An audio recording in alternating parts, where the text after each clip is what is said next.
ఈరోజు ఆర్గానిక్ వ్యవసాయం ఎందుకు చేయాలంటే ఇవాళ నాకు వచ్చిన మనవళ్ళు కానీ మనవరాళ్ళు కానీ ఎవ్వరు కానీ 3 కేజీల కంటే తక్కువ ఎవరు రాలేదు. ఈ రోజు వరకు కూడా వాళ్ళు ఏ రోజు కూడా హాస్పిటల్కి పోయే అవసరం రాలేదు. టైం లేదనుడు కాదు. ఈరోజు మన ఉమ్మడి వరంగల్ జిల్లాకు ఇది ఒక దిక్చూసిగా ఇంతకుముందు మన తిరుపతిరావు గారు కూడా మన ఈ ఆర్గానిక్ వ్యవసాయానికి రావడం వల్ల మాకు అక్కడ మీటింగ్ పెట్టిన తర్వాత ఒక ధైర్యం వచ్చింది. మా ఉమ్మడి వరంగల్ జిల్లాకు ఈ మహర్షి గోశాలలో ఈ ప్రోగ్రాం చేసినందుకు మా తిరుపతిరావు గారు కూడా ప్రోగ్రాము చేసినందుకు మాకు ఒక సంతోషం ఏంటంటే మాది మహిబాద్ జిల్లా. ఇప్పటివరకు కూడా ఎవరు ఇంత రిస్క్ తీసుకొని ఈరోజు ఈ మీటింగ్ వచ్చిన పెద్దలను చూస్తుంటే అంత తలబండిన వాళ్ళు కనబడతారు.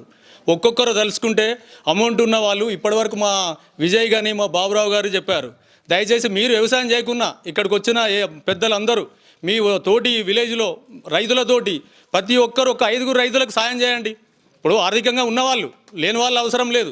లేని వాళ్ళు చేస్తున్నారంటే కొద్దిగా ఆర్థికంగా సాయం చేస్తే వాళ్ళు కూడా ముందుకు వస్తారు. నేను ఎందుకు చెప్తుంటే నాది పోలీస్ డిపార్ట్మెంట్ 24 hours సర్వీస్.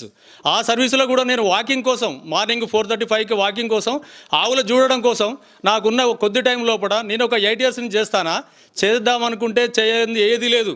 మనసులో రావడం కాదు, చేసి చూపించచ్చు. 24 గంటల టైం ఉంది.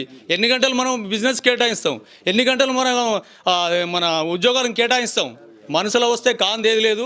నాకు చూస్తుంటే ఈ మీటింగ్కి వచ్చిన తర్వాత మన జిల్లా నలుమూలల నుంచి వచ్చిన వాళ్ళు ఉన్నారు కాబట్టి ఉమ్మడి జిల్లా నుంచి తప్పకుండా ఈ రోజు నుంచి మన ప్రతి గ్రామంలో ఒక కొత్త వెలుగును నింపి వచ్చిన వాళ్ళు ఎవరు కామ్గా ఇంటికి పోయి ఊకోకుండా మీకున్న గ్రూపులల్లో తప్పకుండా అందరికి షేర్ చేసి ఈ యొక్క మన ఆర్గానిక్ వ్యవసాయాన్ని ముందుకు తీసుకుపోతారని మనవి చేస్తూ మన కుటుంబం కోసం చేయండి.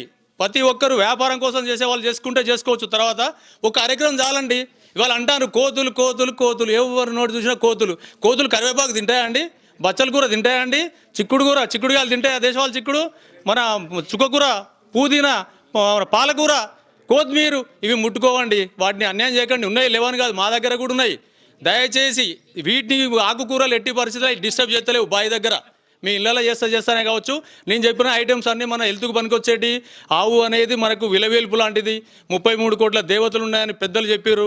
33 కోట్ల దేవతలతో పాటు 33 కోట్ల సూక్ష్మజీవులు ఉన్నాయండి ఆవు లోపల. రోజు వెళ్ళి గడపండి. కరోనాలో ఎంతమంది ఆవును సేవించారు ఆ రోజే గుర్తుంది మనకు. కరోనా పోయిన తర్వాత ఇప్పుడు ఎవరికి ఆ కరోనా గురించి ఆలోచించే వాళ్ళు లేరు. చాలామంది మేధావులు వచ్చారు. మన ఉమ్మడి జిల్లా మీటింగ్ జరిగినందుకు చాలా సంతోషం.